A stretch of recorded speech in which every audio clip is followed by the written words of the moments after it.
बड़ी मुश्किल से वो क्या नाम गली सड़ी व्यवस्था छूटी है, बड़ी मुश्किल से हमारे लोग बुद्ध के धम्म में आ रहे हैं। और एक ये महाराज जी हैं, ये कह रहे हैं कि नहीं साहब, जो मंत्री राजेंद्र पाल गौतम के साथ जिन लोगों ने 22 प्रतिज्ञाएं अपनाई वो नरक में जाएंगे। तो आप अपना नरक और अपना स्वर्ग अपने पास रखिए देवकीनंदन ठाकुर साहब। हम लोग 22 प्रतिज्ञा अपना करके बुद्ध के धम्म में आकर के हम स्वर्ग की अनुभूति का आनंद ले रहे हैं। लिहाजा आपसे हमारी हाथ जोड़ करके अपील है, महाराज जी आप अपनी कथा की दुकान चलाते रहिए, हमें कोई आपत्ति नहीं है, लेकिन अगर आप 22 प्रतिज्ञाओं के बारे में कुछ नहीं करोगे तो फिर आपको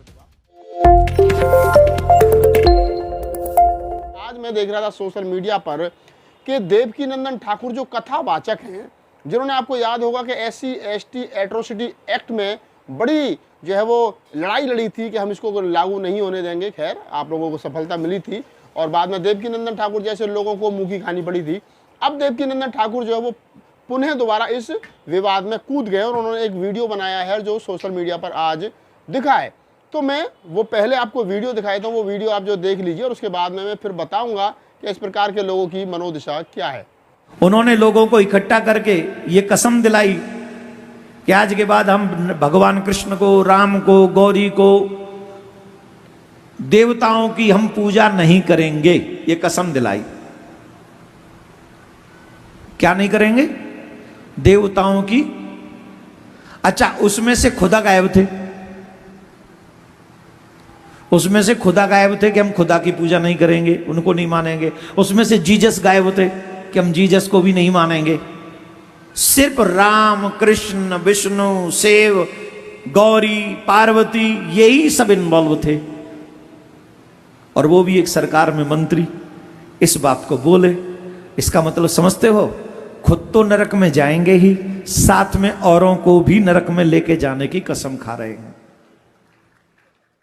तो दोस्तों ये वो वीडियो था जिसमें देवकीनंदन ठाकुर जो कथावाचक हैं, जाति से ब्राह्मण हैं और कथा करते हैं और प्रवचन करते हैं, हिंदू धर्म के बड़े संत अपने आप को वो मानते हैं। और पहले भी उन्होंने दलितों से एट्रोसिटी एक्ट में मुँह की खाई थी, लेकिन इस बार फिर वो कूदे हैं और किस प्रकार से वो भाषा का इस्तेमाल जो वो कर रहे हैं। वो कह रहे हैं कि आपने सुना कि एक मंत्री किस प्रकार से लोगों को इकट्ठा होकर के राम को, कृष्ण को, तमाम हिंदू के देवी देवताओं को ना मानने की शपथ जो है वो दिलवा रहे हैं। उसमें जीसस नहीं है, उसमें खुदा नहीं है। तो देवकीनंदन ठाकुर साहब, मैं आपकी थोड़ी सी जानकारी शुद्ध कर देता हूँ और शुद्ध इसलिए कर देता हूँ कि ताकि आप जैसे लोग जो भोले भाले आदमियों को बिठा करके जो उनको मूर्ख बनाते हो, ताकि आपको पता चल जाए कि सच्चाई है क्या। सच्चाई ये है कि जब आदमी हिंदू धर्म छोड़ेगा, जितने लोगों ने हिंदू धर्म छोड़ा मंत्री राजेंद्र पाल गौतम के साथ में, वो हिंदू थे, मुसलमान नहीं थे, ईसाई नहीं थे। जो ये कहते कि हम जीसस को नहीं मानेंगे या फिर ये कसम खाते कि हम खुदा को नहीं मानेंगे, वो उस परंपरा के थे ही नहीं। वो जिस परंपरा के थे उस परंपरा को छोड़ करके नए सिस्टम में, नए धर्म में जा रहे हैं। तो जो लोग हिंदू धर्म छोड़ करके बौद्ध धर्म में आए और उन्होंने बाबा साहब डॉक्टर BR अम्बेडकर की जो 22 प्रतिज्ञाएं वो अपनाई, जो ये हैं, तो जीसस और खुदा का कोई रोल ही नहीं बनता है। हाँ देवकीनंदन ठाकुर साहब, तो पहले आप अपनी जानकारी को थोड़ा सा दुरुस्त कर लीजिए। दूसरा, उन्होंने कहा कि ये खुद तो नरक में जाएंगे, साथ में और लोगों को भी नरक में ले जाएंगे।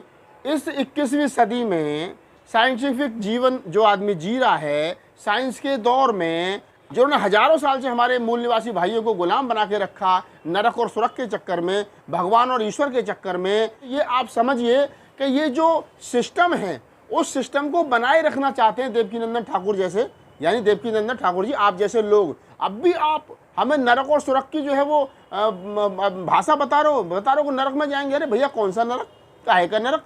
मंत्री राजेंद्र पाल गौतम तुम्हारे कहने से नरक में चले जाएंगे। वाह, बहुत अच्छे महाराज जी, आपने तो कमाल कर दिया। आप कह रहे हैं कि वो नरक में जाएंगे, तो फिर तुम कहाँ जाओगे? अगर जो आपके राम को, कृष्ण को, गौरी गणपति को, ब्रह्मा को, विष्णु को, महेश को भगवान नहीं मानेगा, वो सब नरक में जाएंगे। तो आप इस बात को समझिए। मैं ये वीडियो इसलिए बना रहा हूँ तमाम इस देश के मूल निवासियों को, इनके षड्यंत्र को समझिए। बाबा साहब डॉक्टर अम्बेडकर को जब हम पढ़ते हैं, अपने तमाम महापुरुषों को जब हम पढ़ते हैं, लेकिन जिस दिन आप उनकी रोजी रोटी पर आप जो है बोलना शुरू कर देंगे, तो उस दिन वो बोलना शुरू कर देगा। तो ब्राह्मण जो है वो बड़ा चालाक है। वो ब्रह्मा, विष्णु, महेश को ईश्वर ना मानने की आपने कसम खा ली, तो इसके अलावा आप मंदिरों में नहीं जाओगे तो उसकी रोजी रोटी बंद हो जाएगी, पुजारी की, पंडित की। तो उसको दिक्कत हो गई है, और जब दिक्कत हुई है तो तमाम बड़े लोग कूद आए, मुकदमा हो गया जी साहब, मंत्री जी के ऊपर ये हो गया, वो गया, तमाम दुनिया तरीके की बातें हो गई। तो इस वीडियो को बनाने का मेरा मतलब इतना था कि देवकीनंदन ठाकुर साहब जैसे लोग जो हैं वो नरक और सुरक का भय दिखा करके ये बताना चाहते हैं कि राजेंद्र पाल गौतम के साथ 22 प्रतिज्ञा लेने मत जाना, अन्यथा तुम नरक में चले जाओगे। और हम कह रहे हैं कि भाई जब से 22 प्रतिज्ञा लेंगे हम सुरग में। 14 अक्टूबर 1956 को जिन लोगों ने बाबा साहब डॉक्टर अम्बेडकर के साथ में बौद्ध धर्म अपनाया था और 22 प्रतिज्ञाएं ली थी, वो सब स्वर्ग में हैं। बाबा साहब डॉक्टर अम्बेडकर कहते हैं अपनी इन्हीं 22 प्रतिज्ञाओं में एक प्रतिज्ञा है कि मुझे ऐसा लग रहा है कि मेरा नया जन्म हो गया है, मुझे साइंटिफिक धर्म मिल गया है, मुझे बुद्ध का मार्ग मिल गया है, मुझे बुद्ध का धर्म मिल गया है। अब मुझे नरक का, सुरग का, भय का, किसी देवी देवता का कोई भय नहीं है। अब मैं स्वतंत्र हूँ और आज़ाद हूँ। बड़ी मुश्किल से वो क्या नाम गली सड़ी व्यवस्था छूटी है। बड़ी मुश्किल से हमारे लोग बुद्ध के धर्म में आ रहे हैं। और एक ये महाराज जी हैं, ये कह रहे हैं कि नहीं साहब, जो मंत्री राजेंद्र पाल गौतम के साथ जिन लोगों ने 22 प्रतिज्ञाएं अपनाई वो नरक में जाएंगे। तो आप अपना नरक और अपना सुरग अपने पास रखिए देवकीनंदन ठाकुर साहब। हम लोग 22 प्रतिज्ञा अपना करके बुद्ध के धम्म में आकर के हम सुरग की अनुभूति का आनंद ले रहे हैं। लिहाजा आपसे हमारी हाथ जोड़ करके अपील है, महाराज जी आप अपनी कथा की दुकान चलाते रहिए, हमें कोई आपत्ति नहीं है, लेकिन अगर आप 22 प्रतिज्ञाओं के बारे में टिप्पणी करोगे तो फिर आपको जवाब देना पड़ेगा। अगर आपको हमारा वीडियो अच्छा लगा तो उसको लाइक कीजिए, शेयर कीजिए, कमेंट्स कीजिए।